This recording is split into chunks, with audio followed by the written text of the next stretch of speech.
Hello and welcome to another episode of Supercoach Insider. My name is Ben. And I'm Chris. And thank you for joining us for our special podcast, Chris, the Collingwood Magpies. It's definitely a special one. It's for the special team of Collingwood. The special team. I'm not sure how you can back up after yesterday after you blessed Carlton. Oh, yeah. Well, it's interesting that they're side by side. But, and there we go with another Collingwood reference. You're welcome. That was unscripted. Side by side. Collingwood are interesting this year. They're going to have a little bit of a digression, but their top 18 to 22 is still pretty strong if they can stay on the park. So, I mean, really anything's possible with the Pies this year. I don't think they're going to be – I think they're going to hover around that sort of 7th to 10th and battle for that last spot in the 8. What? Oh, don't laugh at me. Optimistic as always, Chris, particularly with Collingwood. They are going down faster than Lindsay Lohan on a 5-night bender.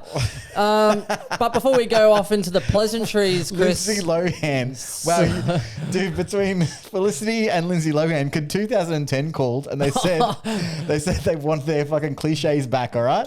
That's what they said. That far into the 2000s, hey? Yeah, that's it. Maybe yeah. earlier. Look, before earlier. we get on to this, let's hit them on the socials. We are SC Insider 100. You can find us on SoundCloud, Spotify, you name us, Twitcher. That's Twitch, a new one. Stitcher. Apple Podcasts. Yes, and YouTube Google as well. Podcasts. Yes, and YouTube. Just search for a Supercoach Insider. Easy. Pretty easy stuff, guys. Really appreciating actually on YouTube with all the comments and feedback at the moment. So that is something that has really taken off. We're probably one of the only people that actually do a recording of ourselves video-wise and release it to all platforms, really. So thank you for that participation there. Really do appreciate you. There's quite a few that do, actually, but yeah, that's fun. If you miss our ugly mugs, do jump on the YouTube on the line and get a hold. Yeah, let's do it. Yep. Look, Leachy, tell you what. And still on the old this creaming soda, sugar free today, guys.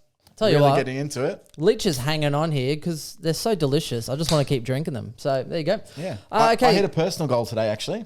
Ooh. I weighed in and I saw an 8 and a 3 at the front of the scales for the first time in about 6 years. So that's almost 16 kilos that I've lost now, which is pretty awesome. So there you go. Happy days. Yeah, you.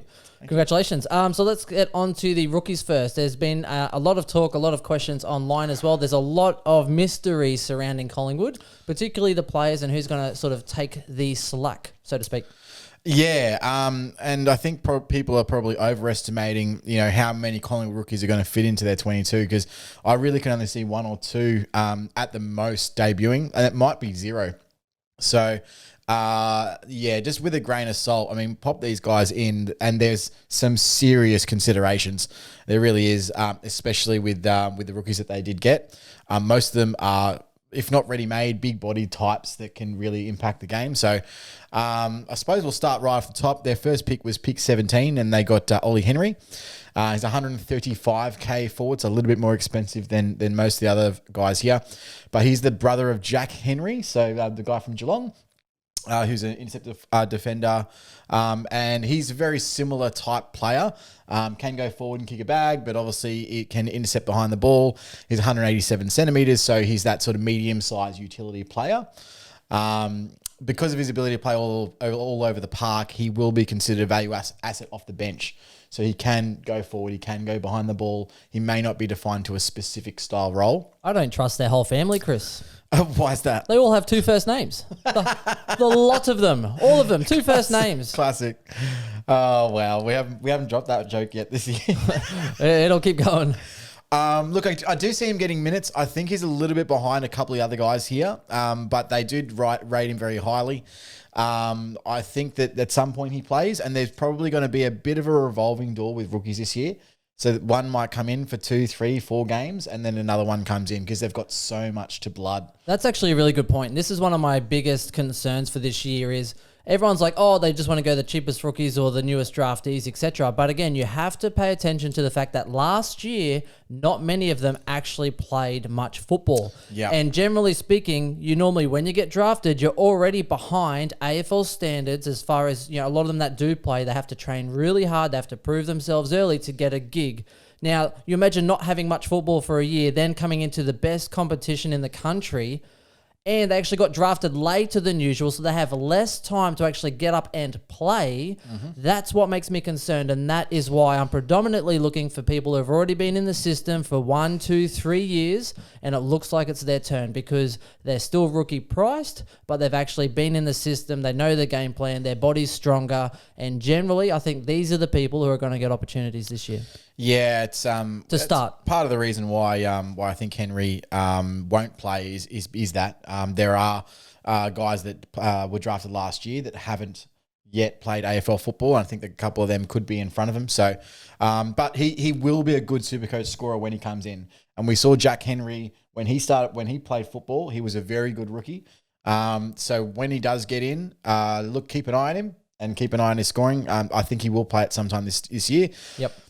Moving on to one of the guys that I think is a potential to line up round one because he's absolutely tearing the track up is brother of Jack McRae, Finlay McRae, or I'm just going to call him Finn McRae from now on because it's just easier. And he's 186 centimeters and 78 kilos. And if you want to play a comparison, it's literally his brother. He plays almost the exact same way. Not electric in terms of pace, but has high endurance and high IQ. Just manages to find space on the outside on the spread, even though he's not super quick. So his delivery inside 50 on both feet is very good.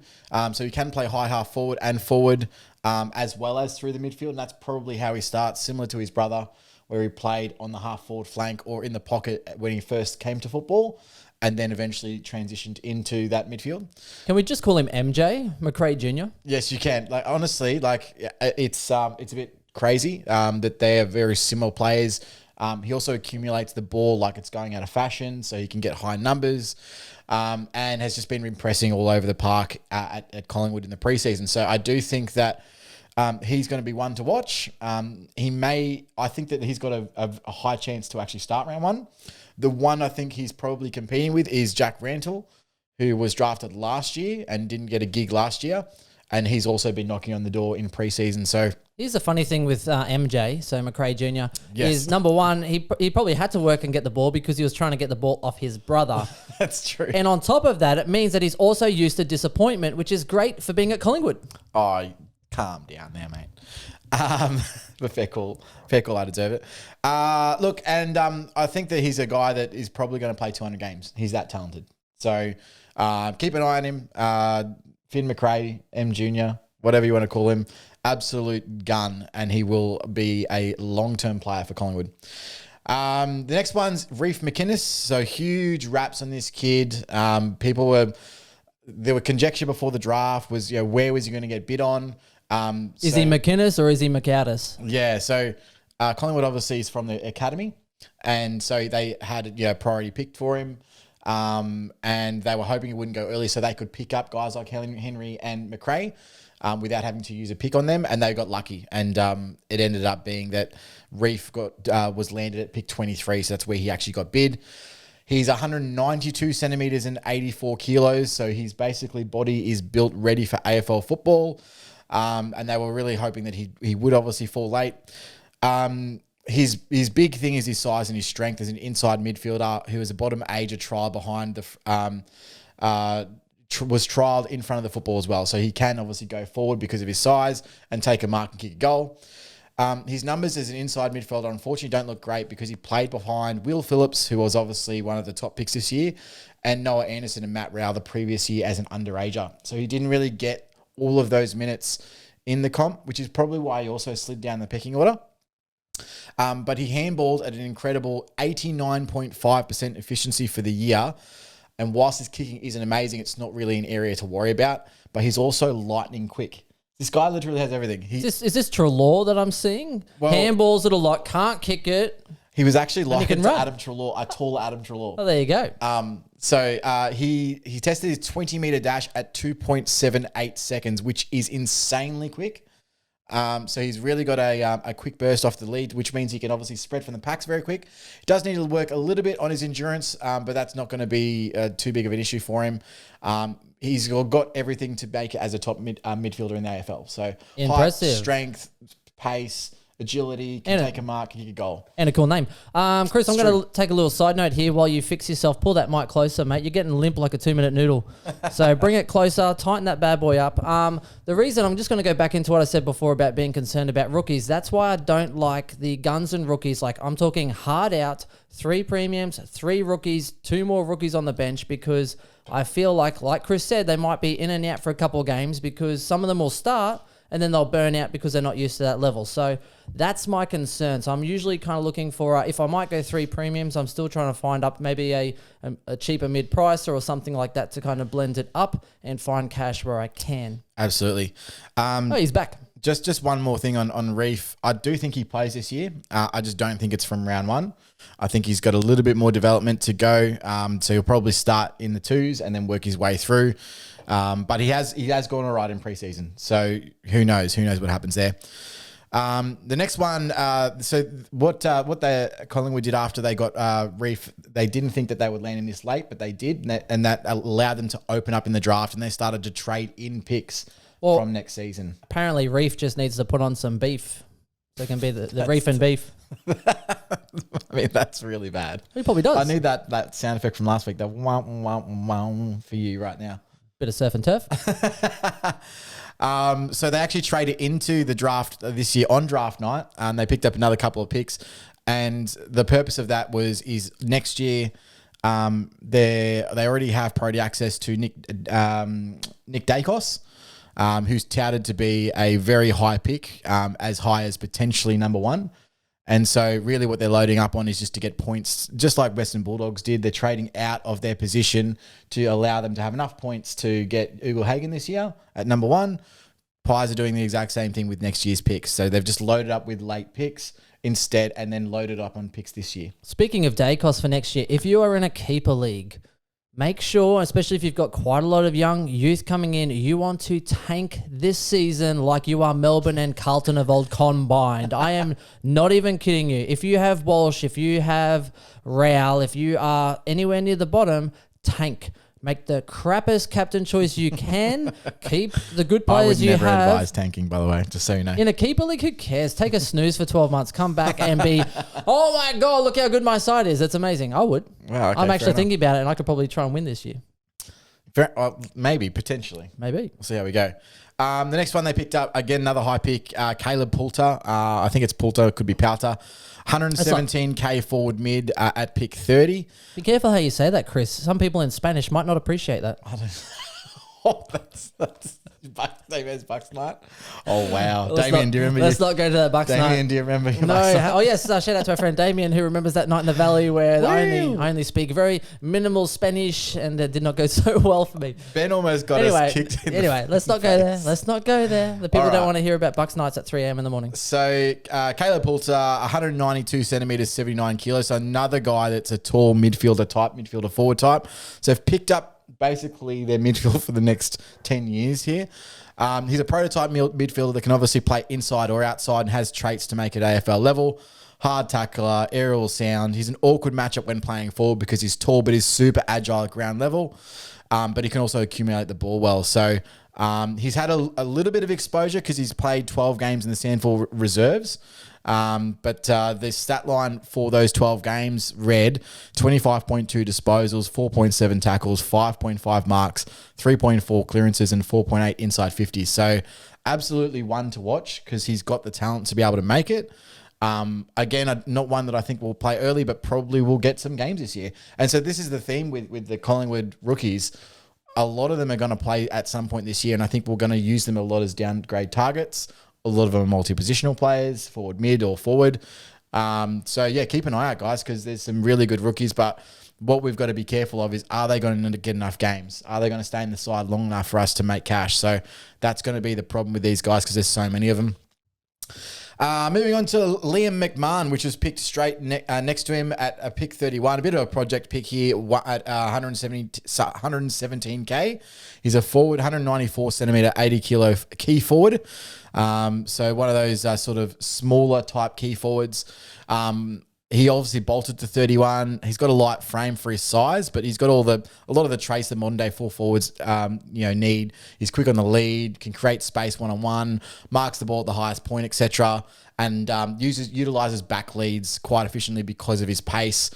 The problem with him in terms of getting game time this year is that we've got Rusco, we've got Kelly, and we've even got Tom Wilson, all of which would play a similar role. So I just don't think that this year he will get game time. He's definitely going to be coming up through the reserves, and I don't see him actually playing this year. So, but it'll be interesting to see his development.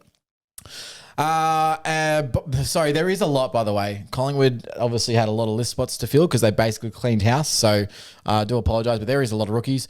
The next one is Bo McCreary. Don't apologise. It was actually a great viewing when Collingwood everything just went to mess. It was a shit show. That's what it was. It was. Hey, well, I'm just sitting there going, what is happening here? Oh, man, it was tough being a fan. It's still tough. I mean, look, they recovered on draft night. I think they drafted really well, but... yeah, it's been tough. So Bo McCreary had another medium forward type, 117k forward, 186 centimetres and 80 kilos. He's a mature age player because he's actually 19. So he actually had one year in the sandful. He played out of a pocket. He's a high defensive pressure player with averaging 3.9 tackles per game. And notching 19 goals in 15 games for South Adelaide in the Sandfield. So, I mean, look, that's a position that pressure forward. Pies really haven't played a really, really good pressure forward in a while. So he does fit a need. So I don't know. I disagree. Well, who's the pressure forward of the Collingwood? Jamie Elliott, putting pressure on himself every game he plays. Yeah, absolutely. But yeah, Elliott was deployed into midfield late last year. So... I do think he comes back into the forward line, but... Deployed. Yes, deployed. You're welcome. And you hear the words like deployed and then you think of service, and Elliott can't service a thing. That's true. He's been pretty poor the last couple of years. But, I mean, look, he's obviously spent half his career injured. Maybe you should hit up Patton for some hints.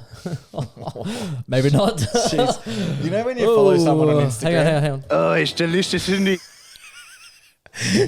You know when you follow someone on Instagram and then you see, like... whenever you're on someone's profile or whatever, you'll see that they like that photo or whatever. Jamie Elliott honestly likes every Instagram model's photos I've ever seen. He is a skis. He would slide into that many DMs. I guarantee it. Good on him. I hope he's successful. Moving on, Jack Ginnivan. So moving on to the rookie list. So that completes their work on the primary list. Then they went to the rookie draft. And at pick 13, they picked up Jack Ginnivan, 102k forward mid. He's 183 centimetres and 77 kilos, another medium forward with a scope for midfield time or even half back. He's been utilised there as well because he's got exquisite ball use. Kicked 19 goals in 12 games in the NAB League for Bendigo Pioneers in 2019. Again, didn't play last year. It was an underager in that squad. Has been likened to Joel Selwood for his ability to draw a free kick. Well, that's a trait that you would like to hear, wouldn't it? Yeah, sure. The good news is, so he went at 69.4% disposal efficiency with a contested rate of 45.4, which is very high, especially being a forward. So yeah, they're looking to develop him into more of a midfielder, but we'll see how that pans out. Isn't a free kick a contested possession though? That's true. There you go. That is true. That's how he gets all his numbers. Yeah. And the last one is Isaac Chugg. He was picked up at pick 28 on the rookie draft as well. Another 102k player, defender forward. Now apparently he's been going really, really well. I know. No, I was just going to make a joke about ducking more than Whitfield at Lambert's house, but he's a ducker. That is a zinger. Oh, put some extra hot sauce on that one. Woo.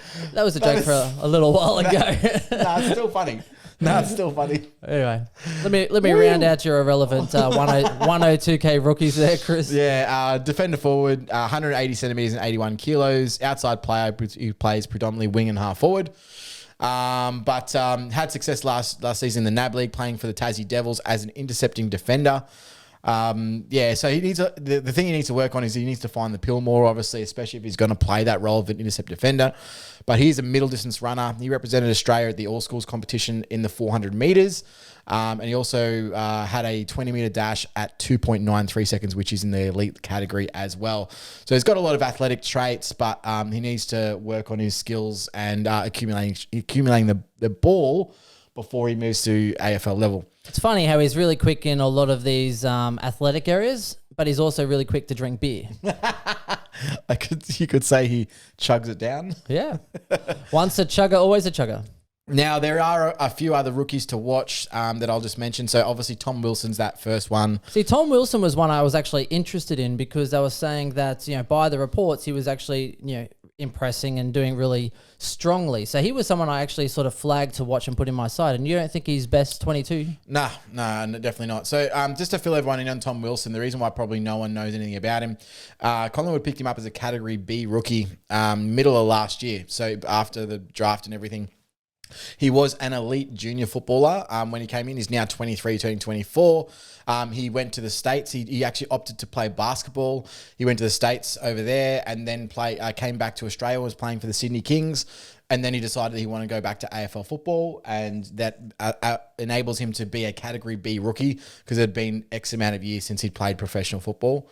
I think 6 years was the gap between him playing football and now. So that's why I think his development is going to take a little bit of time.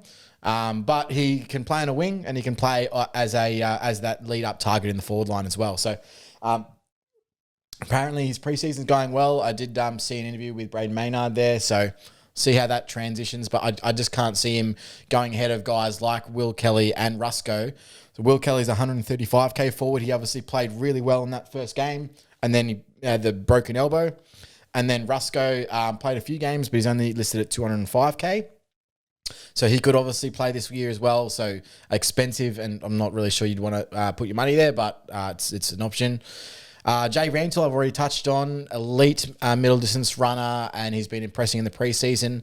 And then we've of course got Bianco, who's a halfback flanker, who's an elite ball user, but he's just behind. Unfortunately, the back six there is just solid as a rock.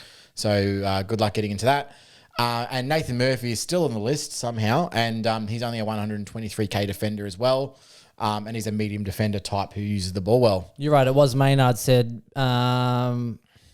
big Tommy Wilson is a really big standout at the moment. That's what hooked me. Although, mind you, if we listened to every little off-the-cuff comment, then we'd pick every single Adelaide player because they're all playing midfield. Everyone's playing midfield. So that rounds out the rookies, man. I'll have to fix you up, my friend. Yeah, I know. Maybe I'm just not strong enough in the arms, Yeah, probably. It's the grip, It's mate. actually really slippery. It's the grip. Fair. It's hard to tighten things up when you're used to, trying to sharpen a pencil. Sure. Fuck you. Now going through the best 22. So Pies best 22 is just a little bit strange. I've gone with something a little bit different. I do think they're going to start one rookie, but I'll explain it on the way through. So from the back line, now before we start, light duties. So I think Howe, Grundy, and Moore are all on light duties at the moment. I wouldn't read anything into that. I think it's just they're on light duties and they're just recovering from little niggles that they've suffered in the preseason, but it's nothing to be... Moore also had off-season finger surgery as well. Yeah, so I just don't think it's going to be too impactful, but just wanted to let everyone know out there. So from the back line, obviously Howe comes back, Roughhead and Noble. Maynard on the half-back flank with Moore and Crisp. On the wing, Dacos says he's nailed that spot now. He actually played fantastic last year. Pendlebury, obviously, in the midfield, and side bottom on that wing. And we'll talk a little bit more about side bottom further on in the pod. On the half forward flank, I've got Degoe, Myercheck, and Main. Again, Degoe is another one we need to highlight. Main's apparently been tearing out the preseason as well. Not that really counts, but... Well, the funny thing about Main is that remember how he got knocked out by Cripps' elbow? Well, I reckon he might. Well, he got the yeah. He met the truck. He met the truck. Well, apparently his schnoz also hurt Cripps' elbow, so does some damage. That's a big thing. Yeah, home alone. Right, absolutely. Right in the schnoz. You're right. And then obviously Hoskin, Elliott, Cox, and I do believe Elliott moves back into that forward pocket. So that best 18 there It's not changing. I can't see that changing at all.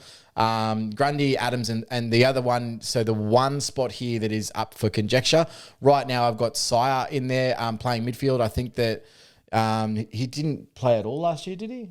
I don't think he played any games last year. But Braden Sire, he played 3 games at a 73 average. So if he doesn't start round 1, I can't see him playing much this season. But I do think they're going to give him the option, and they're going to give him a go, give him a few games there.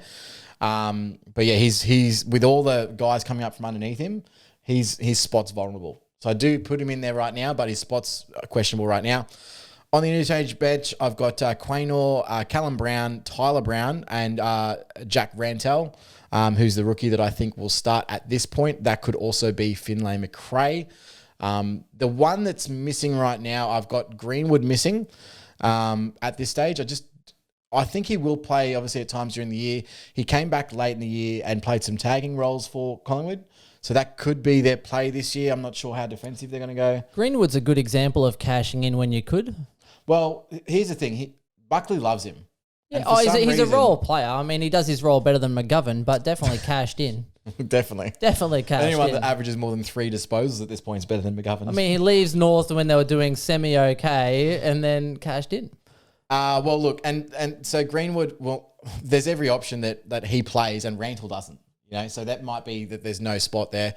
The other one that's missed, obviously, is Josh Thomas. Now, he had a terrible start to the last season, but he pulled it round late and he ended up coming good at the end. So they might want to play him. I do think that he's more depth than he is going to be in the best 22, but that's an option. Another Redlands boy, no?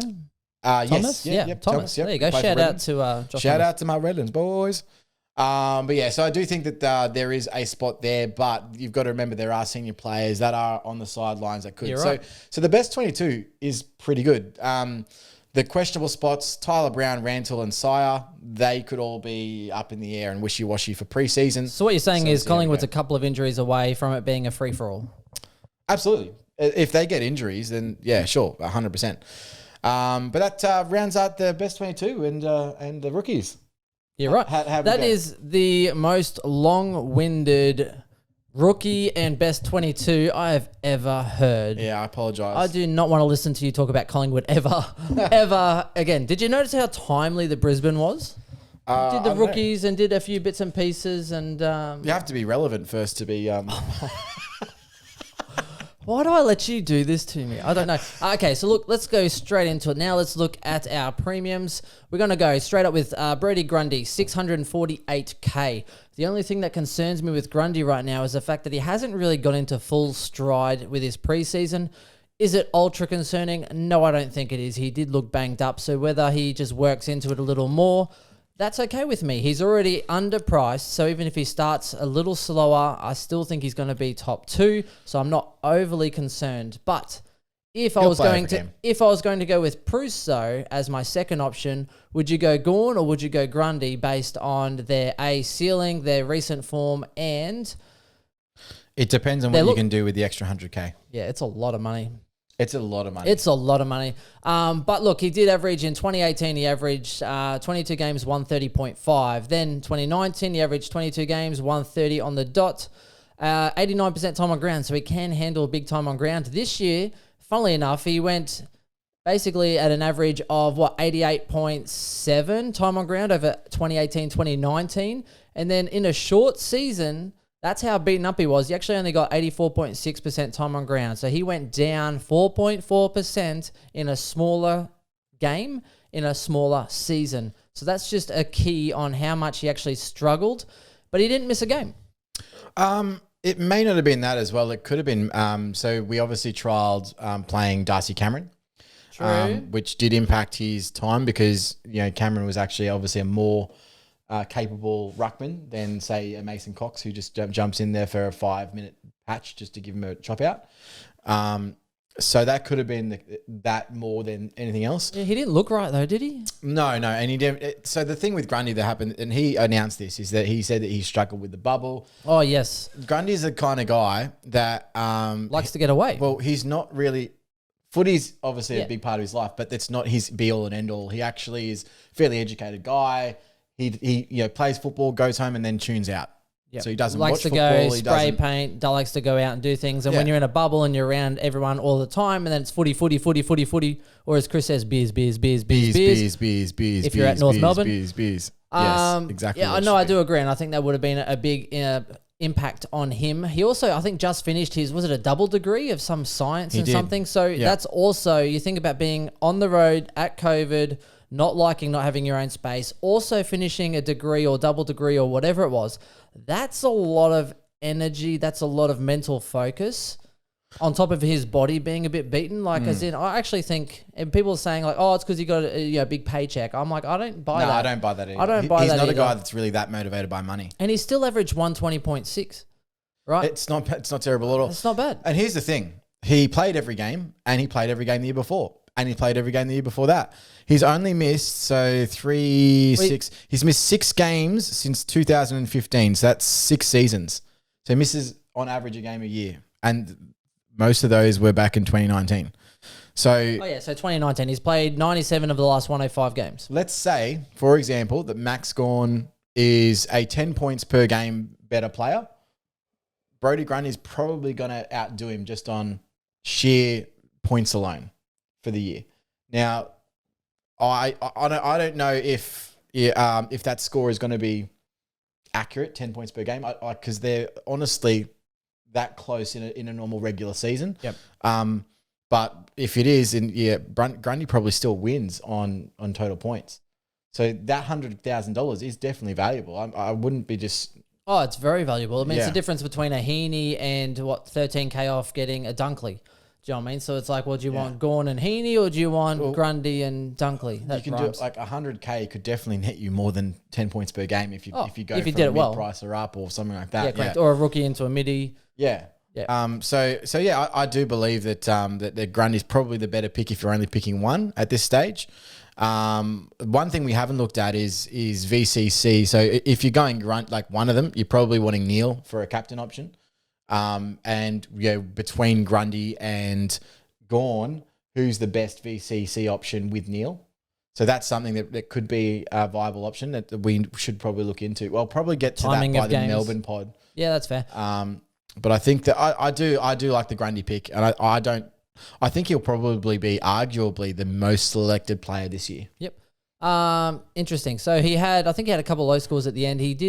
Grundy averaged 133 in his first 7 rounds, averaged 109 for the last 5, had 2 scores under 100, which was a 61 and an 85. So not too bad at all. Had 1,500, so 8 120s, including a 135, 144, 147, 148, 151, 179. And let's not forget, 2019, he actually had 5 scores that were between 130 and 139. He had 3 scores from 140 to 149 and 5 scores that were actually 157 plus.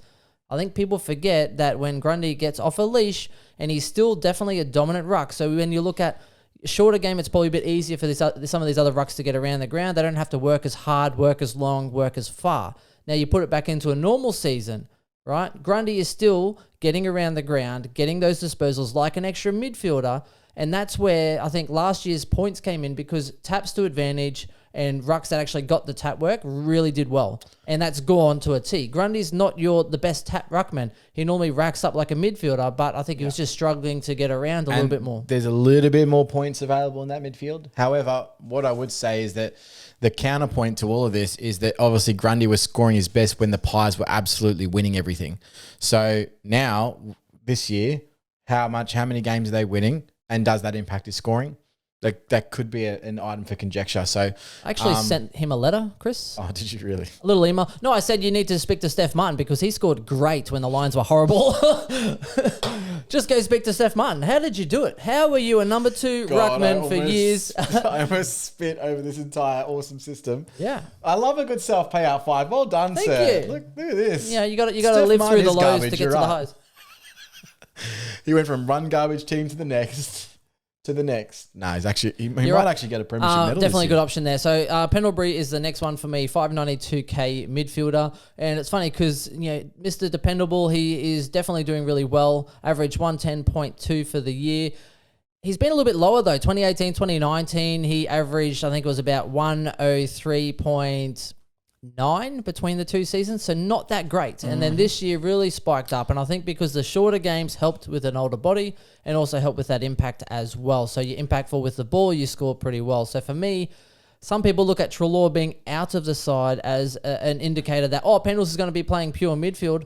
Not sure that's the case, and I'm not sure he's going to be a top 10 option. I actually think he's slightly overpriced, even though I love Pendles and he is very dependable. Yep. For me, I'm not paying at him at 110 average or even picking him in draft at 110 average just because of that standard deviation that could end up seeing him average 104, 105. Look, I think he'll be consistent, but I can't see him being 110 like premium, and that's what you're paying for if you're paying $600K for a midfielder. For a 110 midfielder average, he's probably your M2 or M3 generally.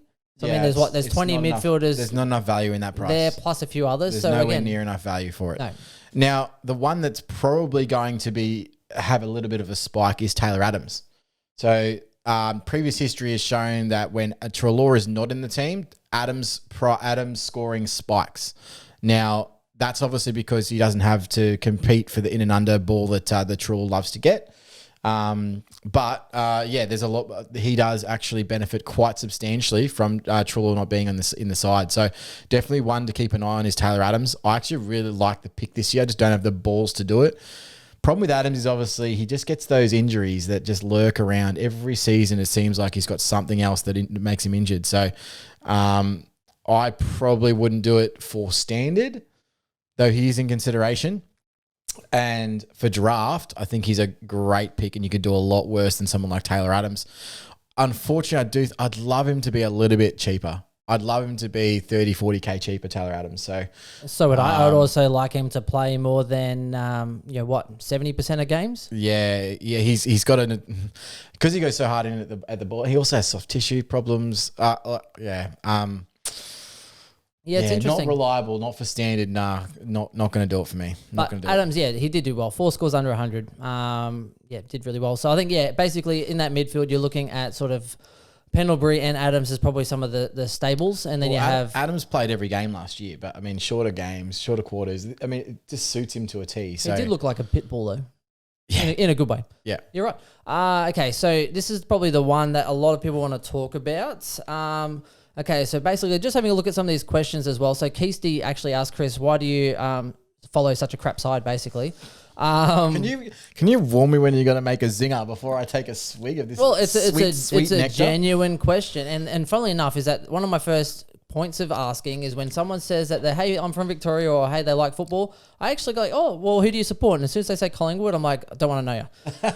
Get away from me. Yep, so that's pretty much it there. So Mark also wants to know about the Pies midfield, which we'll touch on with DeGoey. So shout out to you. And let's have a quick look through here. So Tim Smith actually wants to know, can you have Sidey, Adams and Grundy in the same side in standard, or is that too many pies? Too many pies. Too many. I don't like the side bottom pick. Yeah, me either. At all. We'll get onto that. Same as you, Michael, who's actually wanting to know if side bottom is a must have. This is pretty much the topic at the moment. So it's either side bottom or DeGoey. People want to know mainly about those picks, to be honest. So I think side bottom, there's two things about side bottom. He plays his best Supercoach performances are on a wing, which is surprising because most people it's inside. That's where they actually perform the best. Sidebottom's best year as a player was 2 years ago when he played inside basically the entire year, but he actually only averaged 101. Whereas his best performance was on a wing earlier in his career where he averaged 111.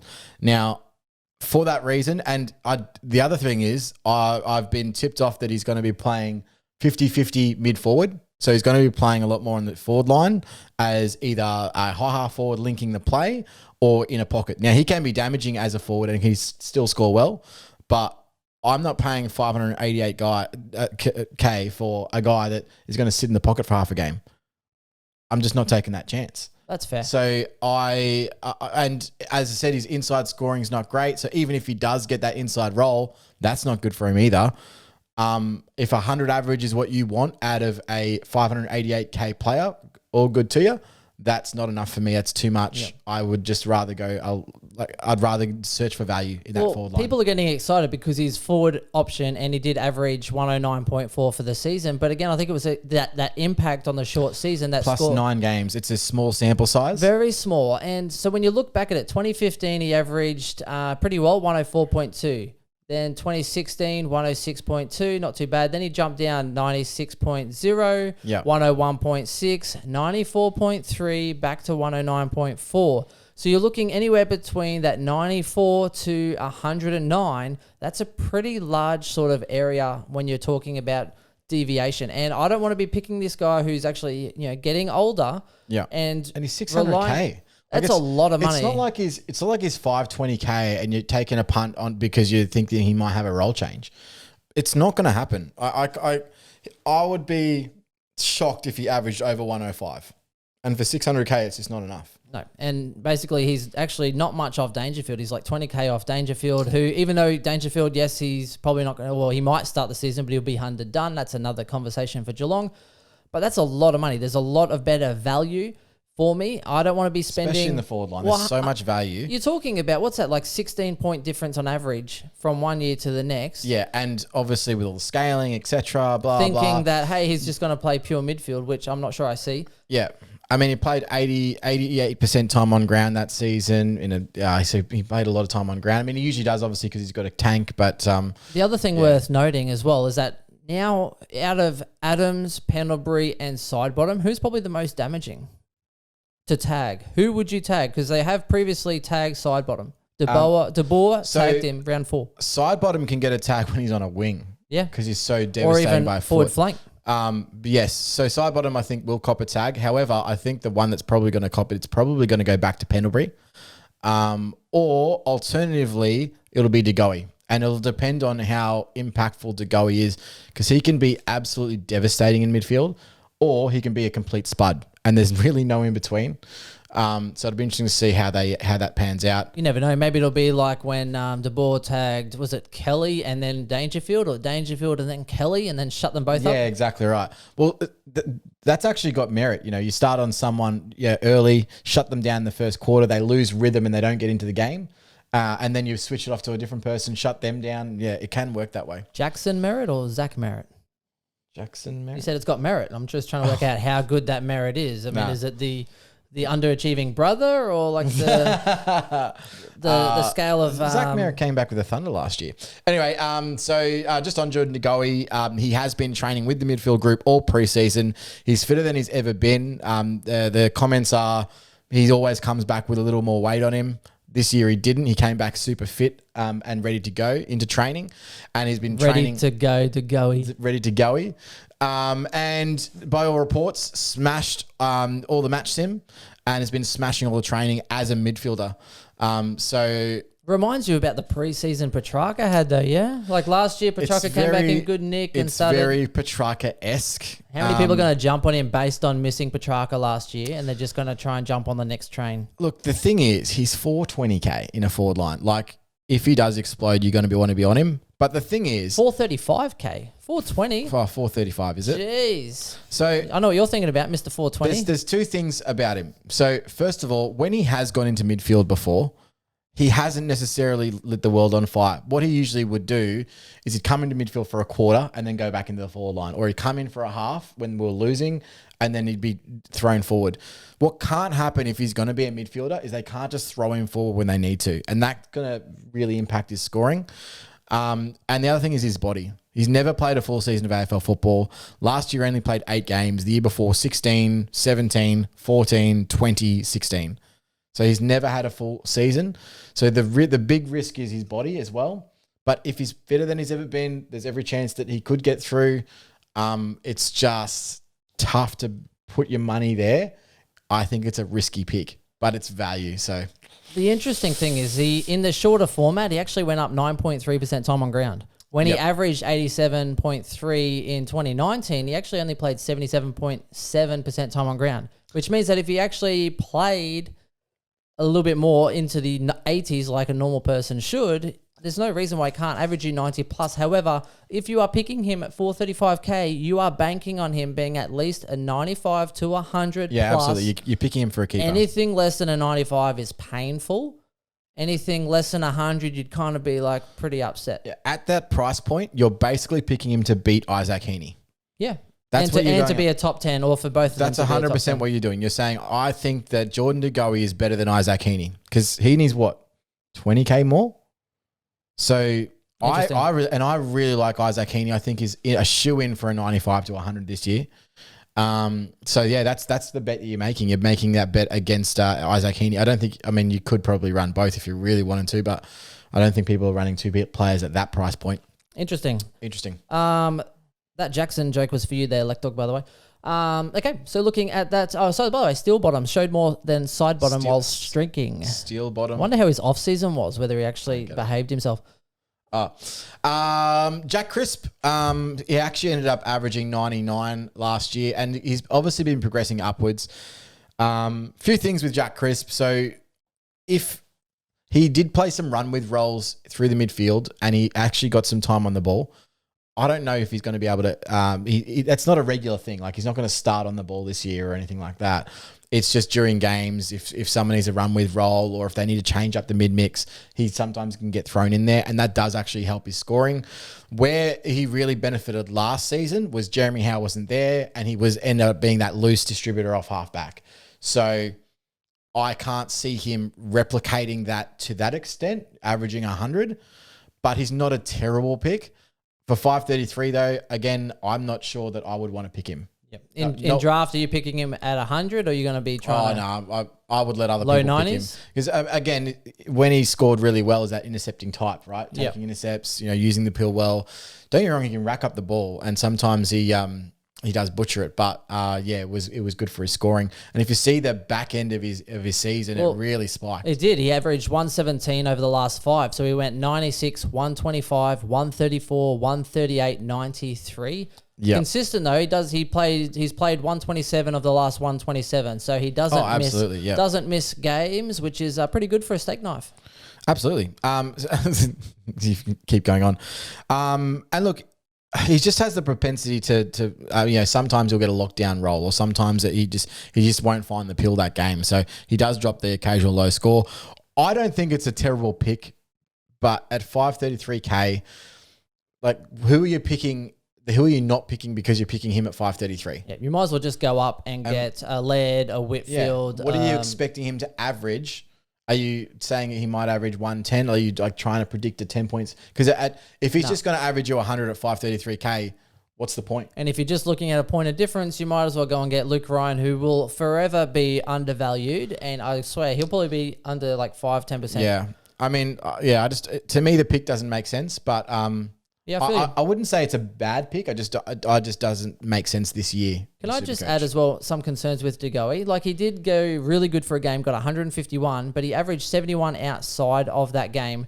And he is also notorious for dropping some absolute stinkers when he goes missing. Absolutely. He had a 43, a 62, a 66, and a 67.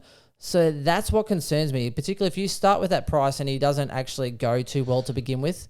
He might stagnate or even hold or drop. That's him playing forward, right? Yeah. So the problem is obviously as a forward, especially full forward, he either kicks a bag or he kicks 2 or 3 and then, you get a 60. But they used to have Jaden Stevenson hanging out in that forward line and now he's gone. So it's like, well, what are they just relying on Elliott to now be able to kick goals? Well, so Elliott was moved into the midfield last year.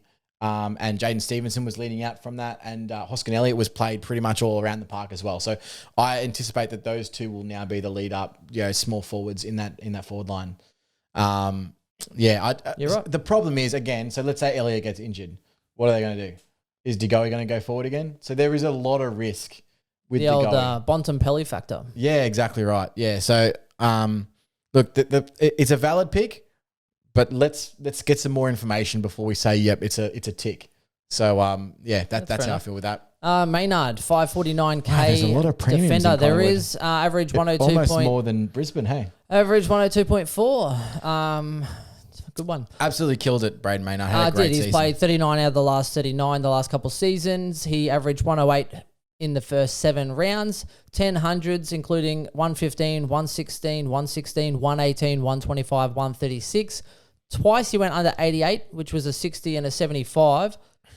Basically, even then they were saying that he's fit and impressive coming back to Christmas before the break. So interesting there. Don't mind Maynard too much. However, again, at that price, I think you're probably a little safer because he did really jump. He went from like an 80 average to a 102.4 average, which is crazy. So for me, in that price, even in draft, like I like Maynard, but I'm not picking him at a 102.4. No. First of all, it's far too expensive.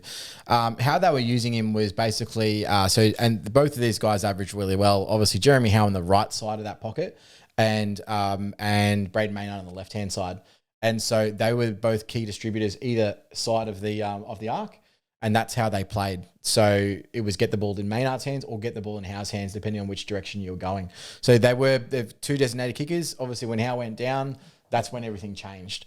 But you can see that in his scoring. It was really consistent those first 4 rounds. And then the following 4 rounds, he had a good game in round 5, but then 89, 99, 75, he just dropped off a little bit. Just being that primary user out of defense instead of having the ability to share that role. So I really like Maynard. He's a great defender. He can win his own ball. He takes an intercept grab. He uses the ball well, gets kickouts. I just think it's too expensive at the end of the day. It's $550K for Braden Maynard. Speaking of too expensive, Jeremy Howe, people are like, oh, well, he started off so good, averaging 120 or whatever before he got injured. No, don't do it. He is 517K. Like, he's not 300, low 300s. There's not value there. He's not averaging 120. Zero value. And last year, they were getting so many points for intercept marks, which is why they absolutely went crazy. It's not going to be the same scaling and points as it was last year. So do not go there. Don't even make that temptation. What I do is I usually put him in a spreadsheet so that way, and when I give it to everyone, I actually filter from high average to low average. And occasionally... You can take these ones. Well, occasionally they then go through and they go from top to bottom. Sometimes they don't actually look at how many games they played. And they go, oh, wonderful. There's a 120 average defender, and then they go and pick Jeremy Howe. Or they go and have a look and there's like, oh, here's a 100 average midfielder. I'm just going to pick up... who was the Brisbane line that went to... Adelaide. I've forgotten his name. He's irrelevant. Ellis Shulman? No. He went the other way. Atkins? No, you are horrible. Atkins didn't go to Adelaide from Brisbane. God. I'm just speaking shit at this point. You are. Anyway, you'll hear it the other day. That's all the premiums. And so now moving into mid prices, these guys are slightly draft relevant, but I wouldn't say, it's all conjecture, I suppose. Especially it depends on how deep your draft is, etc. Hinge. Oh, whatever. Oh, did someone pick him up? Oh, yeah, someone. No, but someone will. He's averaging 100, absolutely. Played one game, and then you put everyone in draft and hope someone picks him up. That's the best way to do it, everyone. Yep, fair enough. Yeah. So can we go back to the... Yeah. And if someone makes a bad choice, let them. Applaud them. Great pick. Keep going. So Darcy Moore, obviously, I think is a decent selection in a draft, in a deep draft. Again, he's on light duties, but he's a guy that takes intercepting grabs, uses the ball well by foot, and can be a real game changer for the Pies. So you can score really well there. It falls away from there, though, doesn't it? It does. Geez, that sounded like Bruce then. Doesn't it? Yeah. IQ for me is probably the one that has the most scope to grow. Good in a keeper league. I've got him in a couple of keeper leagues, old IQ. And look, he's just going to get better and better. He's a brilliant user by foot. They look to get the ball in his hands. How many games did he play last year? He didn't play that many. IQ 9, because he ended up getting stuttered pretty bad. Oh, that's right. So I actually wrote his bit of a heater. His Supercoach average is soon to spike. He won't be given the boot, and you don't need a high IQ to pick him. Fair enough. No, I agree with that. That was dangerous. Those spikes, that was absolutely horrible. The other one is Braden Sire. So I do think that if he gets a midfield role, he could go really well. So one you probably don't have to pick up until on your bench, really. Is it Sire or Sear? Sear, Sire. Because for me, he's neither Sear nor there.